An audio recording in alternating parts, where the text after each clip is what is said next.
แต่ทางยาวนั่น16กว้าง15เนาะพี่น้องเนาะสิแหละเพิ่นว่า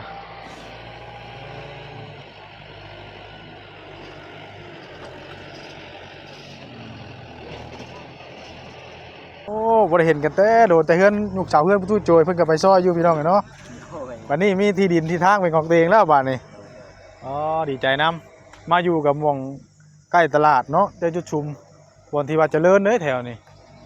เจริญไปเมื่อหน้าแหละพี่น้องเนาะอ่า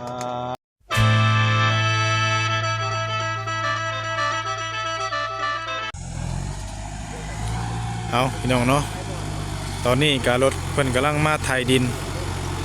น้องเวยพี่น้องเนาะถือว่าเพิ่นได้ที่ดินเป็นที่เรียบร้อยแล้วพี่น้องเนาะเพิ่นก็ทางรถมารุดมาแปลงพับให้ก็สิปุ๊ก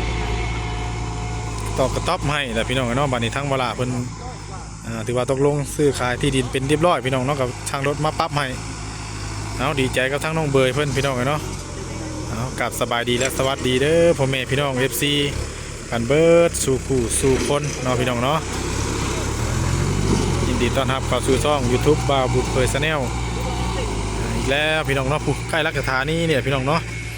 รักสถานีจุดชุมพี่น้องเนาะครั้งแรกที่ว่าทั้งบ่าวบุญเผยได้เข้ามาฮอดมาถึงจุดนี้เนาะบอกเคยมาก็ได้มาเห็นพี่น้องเนาะถือว่าหลายคนอยู่มากมื้อนี้เนาะทั้งบ่าวลาวพาเพิ่นทั้งบ่าวจอยบ่าวแอนบาดีเด้อเนาะมาทำการบ่ชุดเจ้านี่นะเราติดรถมาอีกแล้วอ๋อติดรถมาบ่วางมันไกลดีเนาะ140ลักนะได้สิพากันกลับแล้วบ่บัดนี้กลับแล้วโอ้จะที่มันจะให้มากคู่มือเกี่ยวจักกับบ่ไหวบ่นี่บ่ไหวเนาะไกลเนาะแต่พอเคลื่อนตู้โจยก็ยังไกลเลยนะไกลแล้วบ่มอโอ้ไกลครับโอเคโลโชคดีเดินทางปลอดภัยกำลังเด้อแม่เนาะสบายดีทั้งบ่าวพรแม่เมื่อคืนนี่พักกันพักอยู่ใช่คืนนี่พักแถวจุดสุ่มเมื่อคืนมีบ้านพักบ่แถวนี้กะบ่มีแต่ขอนอนเพื่อนพี่น้องบ่ล่ะอ๋อญาติพี่น้องเพิ่นเนาะบายดีทั้งสบุญเด้อเนาะโดยสบายดีเด้อเนาะอ๋อดีใจน้ำน้องเพิ่นเนาะพ่อพรเนาะดีใจชุบแล้วจักเม็ดคุณจักเม็ดเหรอพ่อพร15คูณ15คูณ16วันนี้แล้วราคา13ล้าน6แสนกีบรวมกัน13ล้าน6แสนกีบส่วนที่ว่าเพิ่นมาดูดมาถ่ายก็ต่างหากเลยเนาะ2ล้าน2ล้านบ่แต่นุชเอาเพิ่นนุชได้แต่ล้าน8โอ้ถือว่าตกลงกันซื้อขายกันเรียบร้อยเนาะเรียบร้อยมีแต่สบายดีเด้อทั้งวาระโอ้แมนโดยสบายดีเด้อเนาะดีใจน้ำเนาะวาระเนาะดีใจน้ำพี่น้องเลยแต่น้องเพิ่นไปใช้ไหนคือบุเห็นเนี่ยเพิ่นอยู่พุ่นบ่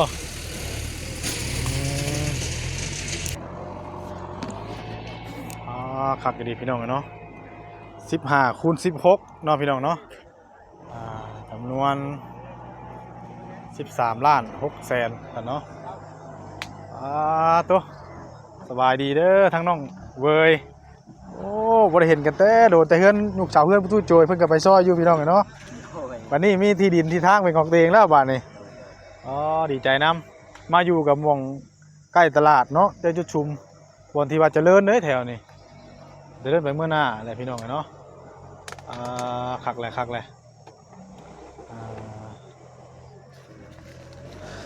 ลายหม่องลายบอนเนาะบ่คิดว่าสิมาอยู่ใกล้ตัวเมืองที่เนาะดีลายบอนแม่นดีใจน้ำน้องเพิ่นพี่น้องเนาะมีแต่ว่าเฮาปรับสถานที่ให้มันภาพเพี้ยนอะไรก็มีแต่ปลูกกระท่อมอะไรบัดเนาะปลูกหรือว่าเรือนที่ซ่านให้น้องเพิ่นพี่น้องเนาะโดยความรู้สึกเพิ่นเนาะพี่น้องเนาะดีใจแล้วบาดนี้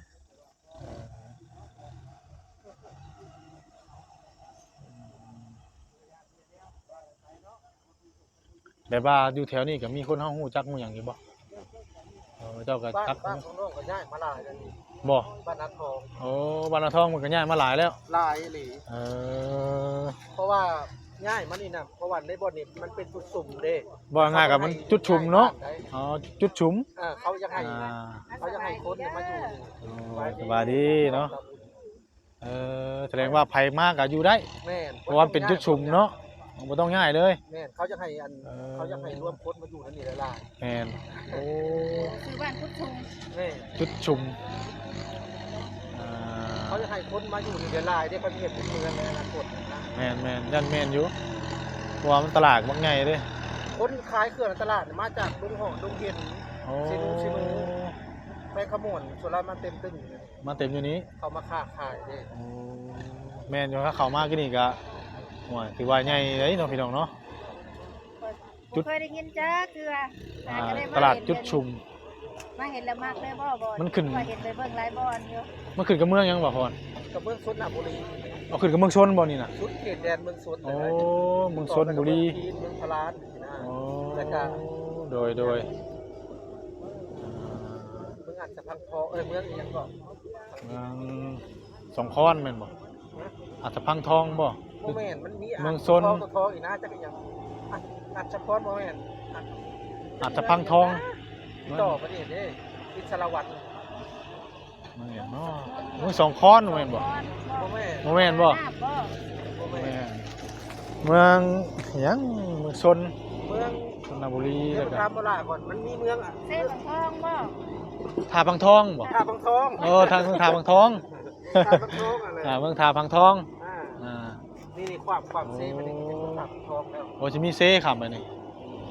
โดย นั่นแหละพอดีเมืองนี่พอดีลบกันอยู่นั่นนี่ แม่นมาจบอยู่นี่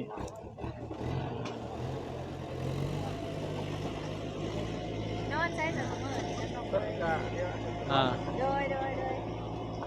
ถามแล้วลูกก็เคยแล้ว บ่ได้เข้าไปวันนั้นหรือบ่เด้นี่ บ่ได้ล่ะ มีแต่ว่า ไม่นี่เด้อน อนนำญาติพี่น้องเนาะเพราะว่าพวกนี้น้องเพิ่นก็ได้ที่พักที่เช้าแล้วเพิ่นก็สิมานอนนี่ได้บัดนี้พี่น้องเนาะ มื้อนี้น่ะพักน้ำพี่น้ำน้อง อ่า บ่ตื่นมาเช้ามาได้เบาหล่ามารับไปสิบ่ อยู่กัน คือว่าได้ยินมาทางแม่เจ้าเอื้อยน้องบ่คือเอื้อยตัวติดต่อมาทางบ่พรบ่ได้ติดต่อมาบ่ คนยักษ์ บ่จักบ่โอ้แต่ว่าทางน้องเพิ่นนี่ยังบ่ฮู้เด้อพี่น้องเนาะกล่าวว่าแม่เราติดต่อมาสิบ่บ่เคย แม่นติดต่อมาทางบ่พรบ่ มาขอจับให้เจ้านั่งทา อ๋อนั่งได้บ่นั่งถามนี่แหละ หัวเราเด้ ฮะโอ้นี่บ่ เด้ จักสิถามนี่แหละข่อยก็มันดีใจกับน้องเพิ่นน่ะจักสิถามหยังเพราะว่าข่อยก็ถามเพิ่นเรื่อยเลยนะเคยเข้าไปหา เห็นครั้งแรกที่มาหา เคยเห็นบ่โอ้ยเจ้าไปเห็นเพิ่นนอนอยู่ในเครือแห่งโหดแล้ว จ้อยๆเนาะตอนน่ะ โอ้ยเพิ่น แล้วก็มีเนื้อมีหนังแล้วดีใจน้ำเด้อล่ะเด้อได้ที่เด้อ ใช้เสื้อผ้าเจ้าคือหลายตัวอยู่คือนึงแต่ตัวเก่าแท้อยู่เพื่อนบ่ไหนบ่งที่ว่าเฮาเข้าไปแม่นบ่เจ้าต้องพาว่าล่ะมึงเอาแล้วเพราะว่าเฮาต้องเปลี่ยนตัวใหม่นำเมื่อจอบเบิ่งเครื่องเบิ่งหยังเฮาแหล้วถ้าเฮาได้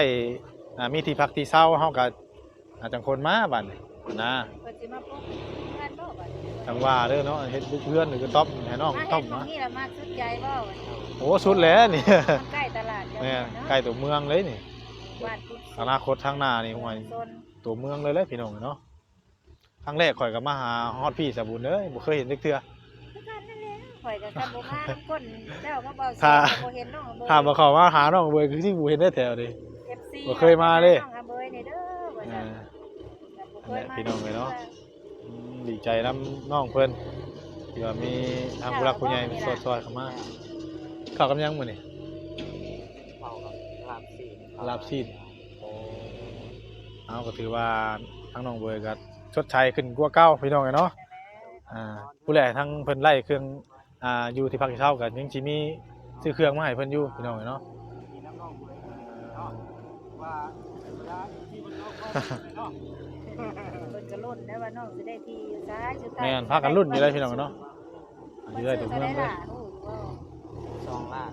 2 ล้าน5แสน 13 ล้าน 3 ล้าน 6แสนคือว่าสิแหละทางบ่ลาว่า 20,000เนาะ 20,000เนาะ20,000บ่ 20,000 บาท ค่ารถนี่ต่างหากอันนี้ ค่าดุธรรมดาเด้ ค่าดุนี่ล้าน ล้านแปดคือว่าสิแหละ ล้าน8 ล้านแปด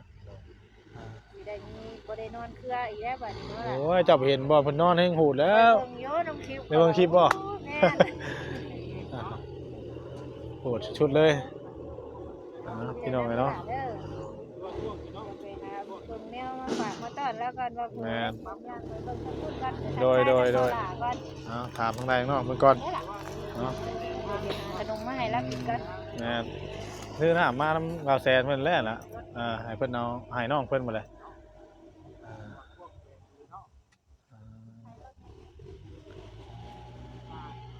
ทางหลังบัดน่ะใกล้หนองเนาะพักอยู่ได้พี่น้องเนาะทางเขามาก็ใกล้เลยมาอยู่นี่บัดใกล้รักสัญญาณเฮาดินโทรศัพท์มาสบายเห็นทางบ่อพรยังไม่ให้เจ้านะเอาบ่แบ่งบ่อันฉากโทรศัพท์เนาะ โดยติดหนี้เราอยู่บ้านป่า ฮะ เอาติดหนี้เราอยู่ คือว่าติดหนี้แล้ว เราเอาเงินเราซื้อให้ก่อน อ๋อคือนี่คืออันพาบ่แบ่งหันเจ้าสร้างเองบ่ เราสั่งให้ เราสั่งให้เจ้าอยากได้ โดย อ๋อเจ้าต้องเป็นหนี้แล้วอยู่บ้านนี่ โดย ยังเป็นหนี้เท่าไหร่ จักปาคนเรา เอาเจ้าจ่ายแล้วไปเท่าไหร่คือท่านได้จ่ายบ่โอ้โดยเอาบ่เป็นหยังเนาะ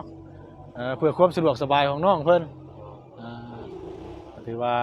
เฮาเพื่อสิได้พื้นได้ไผเนาะเฮาบัดใช้โทรศัพท์อยู่ ทางกับบ้านกัน บ่ดินงามได้ดินเนี่ยเนาะ เพราะว่าไม่ต้องเลือกความฮอดพี่เลยเพราะว่าจากบ้านลูกโดยเพราะว่าจากบ้านเจ้าอ่ะก็รักของบ้านดูว่า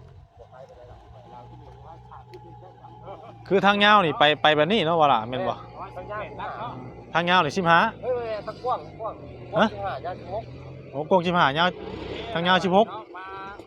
ผู้ว่านอกเพิ่นได้ที่ทางรักเองเนาะวิธีการที่ว่าที่ว่ายังบ่ได้เนาะรักเลยโดยกล้ามาอยู่บ่ล่ะบัด โดยกับว่า กล้านอนได้อยู่เนาะไอ้เพราะว่าทางน้องเพิ่นก็คือว่าแหละพี่น้องเนาะเป็นคนคือว่าเคยไปเคยมาอยู่พี่ฮู้จักคนหลายอยู่บ่ง่ายๆก็เฮามาเพียสถานที่เฮามามีที่พักที่เผามันก็อยู่ไร่แหละพี่น้องเนาะโทรศัพท์ก็ฮ้อนพี่น้องเนาะมันตัดพี่น้องเลยบ่ว่ากันเด้อพี่น้องเนาะว่าอากาศฮ้อนช่วงนี้ก็โทรศัพท์ก็ตัดได้พี่น้องเนาะก็สิอัปเดตให้พี่น้องได้เบิ่งได้ชมนํกันเด้อพี่น้องเนาะสำหรับที่ดินของทางน้องอาเบยดีอกดีใจน้ำน้องเพิ่นเนาะเดี๋ยวต้องบ้าไปเบิ่งเพิ่นก่อนเด้อน้องเด้อโอ้ยสบายดีเด้อน้องเด้อน้องเพิ่นก็พักเช้าอยู่ห่มนี่แหละพี่น้องเนาะเบิ่งดินก่อนทางนี้โทรศัพท์ก็ฮ้อนแน่ดีใจน้ำน้องอาเบยเพิ่นเนาะพี่น้องเนาะเดี๋ยวใกล้ตัวเมืองทางยาว15กว้าง16แล้วทางยาวนั่น16กว้าง15เนาะพี่น้องเนาะสิแหละเพิ่นว่า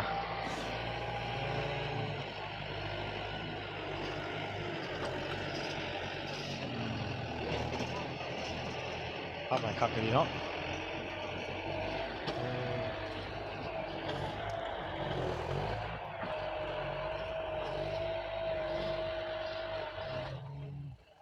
โอ้ดินงามดีดินเนี่ยถ้าได้ใส่เฮือนไทยอย่างเนาะพักเลิศนี่เด้พี่น้องเนาะบ้านเฮือนซานเด้ใกล้ตัวเมืองโอเคเลยนี่พี่น้องเนาะถือว่าทั้งเพิ่นหาก็ถือว่าโอเคทั้งวลาวพรเนาะถือว่าทั้งน้องเพิ่นก็จะได้มีที่พักที่เช้าพี่มาฮอดพี่ได้พี่น้องเนาะพี่อันที่ว่าเพิ่นเกตไว้นี่แหละเนาะนี่แม่นเด้อนี่ที่เพิ่นเกตไว้นี่แม่นเด้อนี่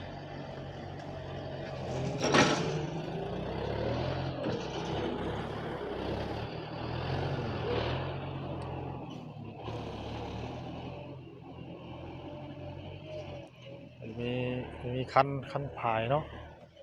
เฮ็ดชะนะพี่น้องเลยแปลนอยู่ได้ล่ะพี่น้องเนาะโอเคทำนี่โอเคใกล้สะพี่น้องเนาะเอาดีใจน้ำน้องเว้ยที่ว่าได้ดินได้ขอบคุณทางผู้รักผู้ใหญ่เนาะซอยเนาะสงสารน้องๆเพิ่นพี่น้องเนาะเดี๋ยวจะได้มีที่พักที่เช้าคือสิบ่ได้นอนอยู่ในคงในเครือแล้วบาดโทรศัพท์ฮ้อนพี่น้องเนาะเที่ยวแต่ตัดทางบ่เคยก็ได้โอ้ยปรับให้เรียบร้อยแล้วนี่คักดีเนาะเด็กคักดี น้องเวยเพิ่นลงกับทั้งบ่าวแสนอยู่เนาะใจเพิ่นกับพี่น้องเลยบ่เคยได้ที่ทางเป็นของตัวเองถ้าหากว่าผิดพลาดประการใดกราบขอโทษขออภัยเด้อพ่อแม่พี่น้องเนาะโทรศัพท์ก็มันเอาพี่น้องเลยเนาะโทรศัพท์มันฮ้อนก็เที่ยวตัดเที่ยวต่ออยู่พี่น้องเลยหรือว่าตื่นเต้นนำมันทั้งน้องเวยว่าเนาะได้สถานที่ใหม่เราตื่นเต้นเรา ถา ตั ม ด ความรู้สึกแล้วเด็กก็บ่เคย ฮะถามความรู้สึกน้องเวยบ่ แม่น ความรู้สึกตอนนี้เป็นยังไง ดีใจ ดีใจเนาะโอ้ดีใจแห้งพี่น้องเลยเนาะ เอามาแค่ก้อนที่นี่จะเอาขนม ดีใจแห้งดิ ใจแห้งมันก็ต่างกันหลายเนาะพี่น้องเนาะหลังจากที่ว่าเฮาบ่ได้เข้ามาหาน้องเพิ่นที่ว่าน้องเพิ่นตอนนั้นก็ย้อนอยู่ในเครือได้หยังมีทาง YouTube หรือว่าหยังมากก็ปรับเปลี่ยนชีวิตให้น้องเพิ่นก็ดีขึ้นกว่าเก่านี่มีที่พักที่เช้า เคยคิดบ่ล่ะว่าสิได้แบบนี้ บ่เคยเนาะ บ่เคย นอนอยู่ในเครือหาโดนปานใด 3 เดือน 3 เดือน น แต่ก่อนเพิ่นก็ไปแบบ เพิ่งนำนี้ ฮะ ฮะเพิ่ง เด็กเพิ่งบ่จะผัดยังคืนนี่ ได้ทำอย่างจุดถูกอยู่ จุดทูบบ่ เพิ่งมาตอบ แม่นจักเนาะ เอ้า เอา คุณน่ะน้องเบยว่าเลขเพิ่ง เด็กเพิ่งว่าซั่น เอา เนาะ จะไปเห็นแล้วมันเฉียบลง มันบ่ตอดจังหวะเลขเลย บอกด้วยอาคันแมนเจ้ามาบอกเลขเดี๋ยวไปดูก่อนสิ เอาไปดู คันมาบอกเลขเดี๋ยวไปบอก ไปเลยมันบ่ไป บ่ไปเนาะ โดย นอนอยู่เพื่อ3 เดือน อ่า บ่คิดบ่ฝันแล้วว่าสิมีคนมาพ่อนั่นล่ะเนาะ โอ้ย เอาจังใดก็ตั้งมุกตั้งใจเด้อวันนี้เพิ่นเปลี่ยนชีวิตให้เฮาเลย แม่นนะเอาก็หักสาว เพิ่นก็ปั้นขึ้นมาก็บ่แม่น แม่นเพิ่นอยากให้น้องเพิ่นได้ดีแบบเปลี่ยนชีวิตนะบ่อยากให้นอนอยู่หัน เอาเพิ่นแบบตะกี้ขี้ต้มโอบแล้วเราเอามาล้าง อ่า แม่นเนาะล่ะเดี๋ยวนี้ก็เปลี่ยนชีวิตให้เป็น ธรรมดาแล้วพี่น้องเนาะแต่ก็เพิ่นก็เคยอดข้าวอดน้ำมื้อบ่ได้กินข้าวนี่ก็แบบ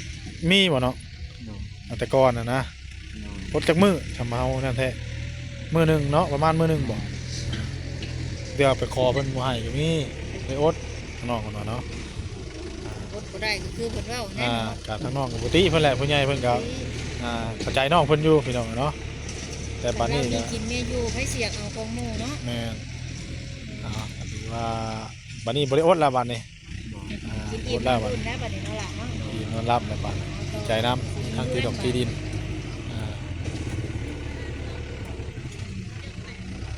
ไอ้พี่น้องเด้อคนในบ้านนี่เด้อ เพิ่นฮู้จักกัน คนรู้จักกัน ถามว่าได้ดินบ่ดินเจ้าบ่สิมานี่แหละเนาะ แม่นบ่ แม่นเนาะหลายคนนะคือว่าดีใจน้ำน้องเพิ่นแล้วแหละ จากนี่ไปก็บ่อนเราพักน่ะไกลกันบ่บ่อน โอ้ เจ้าอยู่นอนเครือค่ะ ไกลเด้อเนาะ ไก่แล้ว อ่า โอ้ 5 ลัก 4 ลัก เข้ามานี่ไปพุ่นโอ้ เป็น หารักพุ่นแหละ เป็นจังได๋คือจังว่ามาตัดสินใจเอาอยู่หม่องนี้คือว่าไปเบิ่งหลายบ่อนอยู่ เพราะว่าอยู่นี่มันสิมีอินเทอร์เน็ตเวลาในฮักโทรมาได้คุย มันใกล้สัญญาณ โอ้ ใกล้สัญญาณได้พี่น้องเนาะ เสาอินเทอร์เน็ต เสาสัญญาณ โอ้เราคิดถึงได้ เราคิดถึงแล้วเรามาอยู่นี่ บ่แซนเราก็คิดถึงเวลาอัน บ่แล้วกับมัน โทราหาเราก็มีสัญญาณอีกอยู่นี่ มันเข้าบ้านแล้วในฮักโทรมาก็บ่ บ่ได้มันมีสัญญาณ โทรมาก็บ่ติด แม่นโทรมากับบ่ติด เวลาผู้ใหญ่โทรมาก็บ่ได้คุยเราอยู่พุ่นน่ะอยู่พี่น่ะสะดวก ไม่ต้องห่วงอยู่นี่นะ สะดวกทุกอย่างแล้วกันอยู่นี่ อยู่สะดวก ตัด เลย สินใจเองเลย เข้าไปซื้อเครื่องซื้อของก็ง่ายเนาะอยู่ในหลังตลาดได้พี่น้องเนาะ ตลาดที่ ซ้ำหลังตลาดได้นี่ตลาดอยู่นี่ เราก็คิดถึงแล้ว ถึงแล้ว มาเห็นก็มักจ้อยรถว่า โอ้ย เปลี่ยนชีวิตใหม่ให้เรา ดีใจนำเนาะ ใจดีใจ โอ้คนที่มีโครงการทุกอย่างได้มีท่อมีหยังมาวางไว้นี่เนาะนี่เนาะ เมื่อไหรจะสิได้ขาย บ่เสีย นี่บ่ ขายบ่จักเลย มัน ใช่ปะ ทางออก ทางออกอีกก็ได้ มันพก แม่น เจ้าว่าสิทาง แม่น แกนั่นล่ะเนาะ ทางไว้แล้วพอมันแปลนเลยนะ ตัวใดมันใกล้เฮือนเฮาก็ทางเนาะเนาะ แม่นให้มันแปลนให้คนก็มาคอยเห็นเด้บังมันหยาบเนาะอ่า เวลาเพิ่น แล้วนี่ได้ตะคุ่มเอง เนาะ เนาะ อยู่กลางเว้น อ บอลเราเคยมานั่งชนกับมีรถห่ม โอ้พอดีเลยนี่เหมาะเลยกูบกนี่ เนี่ยโฮมเนาะ บ่ต้องง่ายไปใจใส่ เด้อมาตู้จอยหัว10รอบพูดได้ว่า อ่า สบายดีเด้อพี่น้อง เด้ เด้ อ อ แล้วก็เซ็น ถือว่าใกล้สิแล้วได้น้องๆนี่เนาะแล้วล่ะบ่แล้วได้นี่คักแหละพี่น้องเอ้ยใจน้ำน้องเพิ่นเนาะเอาสำหรับคลิปนี้ทั้งบ่าวเผยก็สิได้ขอตัวล่ำลาพ่อแม่พี่น้องไปสักคนแล้วพี่น้องเนาะพบพ้อกันคลิปหน้าคลิปต่อไปเนาะน้องเบยเนาะโอ้สบายดีแล้วน้องเบยเด้อดีใจน้ำสู้ๆเข้มแข็ง เปลี่ยนจิตเปลี่ยนใจเนาะ เอา เจ้ากระสุน คลิป ยา ใหม่แล้ว บ่ล่ะยาสูบธรรมดานี่ โดยดีใจน้ำเพื่อนพี่น้องอะเนาะเอาโอเคสำหรับคลิปนี้ก็ลาพี่ลาน้องไปสักก่อนแล้วเนาะผิดพลาดประการใดก็กราบขอโทษขออภัย FC พี่น้องพาลุงเบิร์ดสุขุสุขคนเด้อพี่น้องอะเนาะพบกันคลิปหน้าคลิปต่อไปเดี๋ยวอัปเดตให้พี่น้องให้เบิ่งในส้มน้ำกันพี่น้องเนาะสำหรับคลิปนี้สบายดีพี่น้อง